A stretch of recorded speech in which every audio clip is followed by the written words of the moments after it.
وَلَقَدْ يَسَّرْنَا الْقُرْآنَ لِلذِّكْرِ فَهَلْ مِن مُّدَّكِرٍ۔ السلام علیکم ورحمۃ اللہ وبرکاتہ۔ الحمدللہ کفا وسلام علی عبادہ الذین اصطفیٰ، اما بعد۔ محترم ناظرین کرام، آسان درس قرآن میں آج دوسرے پارے کا 9واں رکوع ہے، جس کے اندر 14 آیتیں ہیں، آیت نمبر 197 سے آیت نمبر 210 تک۔ اعوذ باللہ من الشیطان الرجیم، بسم اللہ الرحمن الرحیم۔ الحج اشہر معلومات، فمن فرض فیہن الحج فلا رفث ولا فسوق ولا جدال فی الحج وما تفعلوا من خیر یعلمہ اللہ وتزودوا فإن خیر الزاد التقوی واتقون یا اولی الالباب۔ حج کے مہینے معلوم اور مقرر ہیں، چنانچہ جس نے ان میں احرام باندھ کر حج کو اپنے اوپر لازم کر لیا تو وہ حج کے دوران نہ فحش یعنی جنسی بات کرے، نہ اللہ کی نافرمانی کرے اور نہ کسی سے جھگڑے، اور تم جو بھی نیکی کرتے ہو اللہ اسے جانتا ہے، اور تم سفر حج کے لیے زاد راہ لے لو، بے شک بہترین زاد راہ تقوی ہے، اور اے عقل والو تم مجھ سے ہی ڈرو۔ لیس علیکم جناح ان تبتغوا فضلا من ربکم فاذا افضتم من عرفات فاذکروا اللہ عند المشعر الحرام واذکروہ کما ہداکم وان کنتم من قبلہ لمن الضالین۔ اور اگر تم دوران حج اپنے رب کا فضل بھی تلاش کرو تو تم پر کوئی گناہ نہیں، پھر جب تم عرفات سے لوٹو تو مشعر حرام یعنی مزدلفہ کے پاس اللہ کو یاد کرو، اور اسے ویسے یاد کرو جیسے اس نے تمہیں ہدایت دی ہے، اور یقیناً تم اس ہدایت سے پہلے گمراہوں میں سے تھے۔ ثم افیضوا من حیث افاض الناس واستغفروا اللہ ان اللہ غفور الرحیم۔ پھر جہاں سے سب لوگ واپس لوٹے وہیں سے تم بھی لوٹو، اور اللہ سے مغفرت طلب کرو اور اللہ سے بخشش طلب کرو، بے شک اللہ بڑا معاف کرنے والا نہایت مہربان ہے۔ فَإِذَا قَضَيْتُم مَّنَاسِكَكُمْ فاذكروا اللَّهَ كَذِكْرِكُمْ آبَاءَكُمْ أَوْ أَشَدَّ ذِكْرًا فَمِنَ النَّاسِ مَن يَقُولُ رَبَّنَا آتِنَا فِي الدُّنْيَا وَمَا لَهُ فِي الْآخِرَةِ مِنْ خَلَاقٍ۔ پھر جب تم اپنے ارکان حج ادا کر چکو تو مینا میں 3 دن اللہ کو ویسے یاد کرو جیسے تم اپنے باپ دادا کو یاد کیا کرتے تھے، بلکہ اس سے بھی بڑھ کر اللہ کو یاد کرو۔ تو بعض لوگ ایسے ہیں جو کہتے ہیں اے ہمارے رب ہمیں دنیا میں ہی سب کچھ عطا کر، ایسے لوگوں کا آخرت میں کوئی حصہ نہیں۔ وَمِنْهُمْ مَنْ يَقُولُ رَبَّنَا آتِنَا فِي الدُّنْيَا حَسَنَةً وَفِي الْآخِرَةِ حَسَنَةً وَقِنَا عَذَابَ النَّارِ۔ اور ان میں سے بعض وہ ہیں جو کہتے ہیں اے ہمارے رب ہمیں دنیا میں بھی بھلائی عطا کر اور آخرت میں بھی بھلائی عطا کر اور ہمیں آگ سے بچا لے۔ اولئک لہم نصیب مما کسبوا واللہ سریع الحساب۔ یہی لوگ ہیں جن کے لیے ان کے نیک کاموں کا حصہ اچھا اجر تیار ہے، اور اللہ جلد حساب لینے والا ہے۔ وَاذْكُرُوا اللَّهَ فِي أَيَّامٍ مَّعْدُودَاتٍ فَمَن تَعَجَّلَ فِي يَوْمَيْنِ فَلَا إِثْمَ عَلَيْهِ وَمَن تَأَخَّرَ فَلَا إِثْمَ عَلَيْهِ لِمَنِ اتَّقَىٰ وَاتَّقُوا اللَّهَ وَاعْلَمُوا أَنَّكُمْ إِلَيْهِ تُحْشَرُونَ۔ اور تم گنتی کے چند دنوں میں اللہ کو یاد کرو، پھر جس نے 2 دنوں میں منا سے واپس ہونے میں جلدی کی تو اس پر کوئی گناہ نہیں، اور جس نے مزید 1 دن تاخیر کی تو اس پر بھی کوئی گناہ نہیں۔ شرط یہ ہے کہ وہ تقوی اختیار کرے اور اللہ سے ڈرو، اور جان لو کہ بے شک تم اسی کی طرف اکٹھا کیے جاؤ گے۔ وَمِنَ النَّاسِ مَن يُعْجِبُكَ قَوْلُهُ فِي الْحَيَاةِ الدُّنْيَا وَيُشْهِدُ اللَّهَ عَلَىٰ مَا فِي قَلْبِهِ وَهُوَ أَلَدُّ الْخِصَامِ۔ اور اے نبی صلی اللہ علیہ وسلم، لوگوں میں سے کوئی تو ایسا ہے جس کی بات آپ کو دنیا کی زندگی میں بہت اچھی لگتی ہے، اور جو کچھ اس کے دل میں ہے وہ اس پر اللہ کو گواہ بناتا ہے، حالانکہ وہ سخت جھگڑالو ہے۔ وَإِذَا تَوَلَّىٰ سَعَىٰ فِي الْأَرْضِ لِيُفْسِدَ فِيهَا وَيُهْلِكَ الْحَرْثَ وَالنَّسْلَ وَاللَّهُ لَا يُحِبُّ الْفَسَادَ۔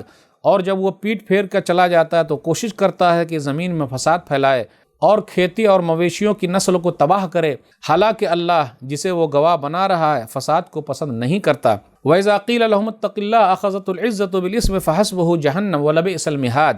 اور جب اس سے کہا جاتا ہے کہ تم اللہ سے ڈرو تو اس کا تکبر اسے گناہ پر ابھارتا ہے، چنانچہ اس کے لیے جہنم کافی ہے، اور یقیناً وہ بہت برا ٹھکانہ ہے۔ وَمِنَ النَّاسِ مَن يَشْرِي نَفْسَهُ ابْتِغَاءَ مَرْضَاتِ اللَّهِ وَاللَّهُ رَءُوفٌ بِالْعِبَادِ۔ اور لوگوں میں سے کوئی ایسا بھی ہے جو اللہ کی رضامندی حاصل کرنے کے لیے اپنی جان بیچ ڈالتا ہے، اور اللہ اپنے بندوں پر بہت مہربان ہے۔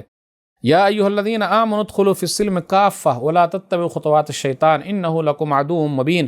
اے ایمان والو، اسلام میں پورے کے پورے داخل ہو جاؤ اور شیطان کے قدموں کی پیروی نہ کرو، بے شک وہ تمہارا کھلا ہوا دشمن ہے۔ فَإِن ظَلَلْتُم مِّن بَعْدِ مَا جَاءَتْكُمُ الْبَيِّنَاتُ فَاعْلَمُوا أَنَّ اللَّهَ عَزِيزٌ حَكِيمٌ۔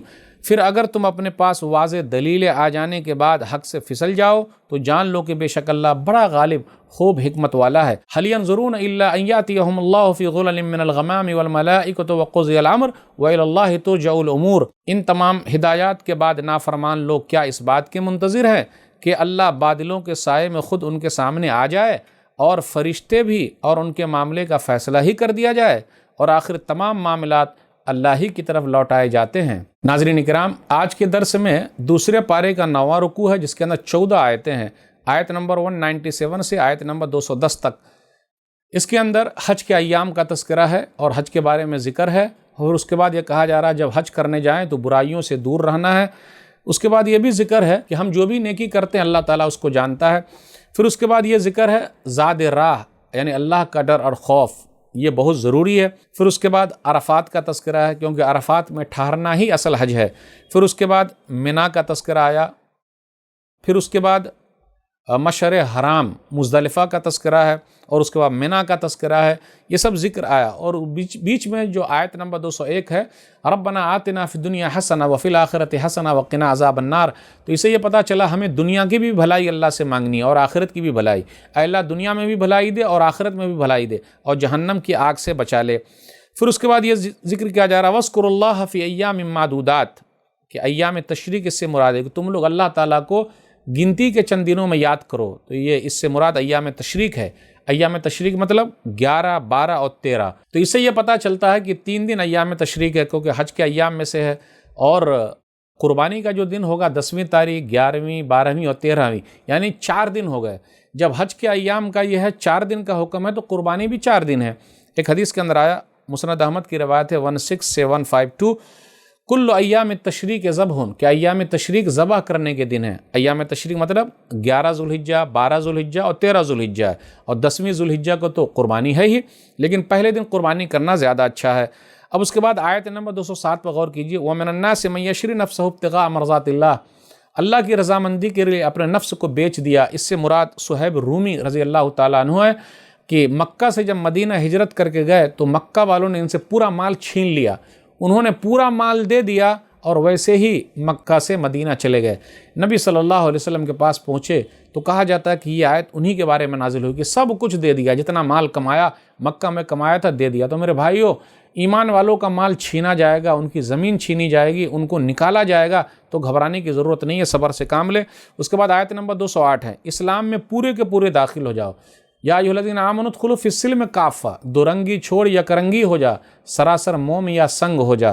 تو ایسا نہیں کہ ادھر بھی چلے ادھر بھی چلے، جی نہیں۔ اللہ تعالیٰ سے دعا ہے کہ اللہ تعالیٰ ہم لوگوں کو اسلام کے اندر مکمل طور پہ داخل کر دے، مکمل اسلام پر عمل کرنے کی توفیق دے، آمین۔ والسلام علیکم ورحمۃ اللہ وبرکاتہ۔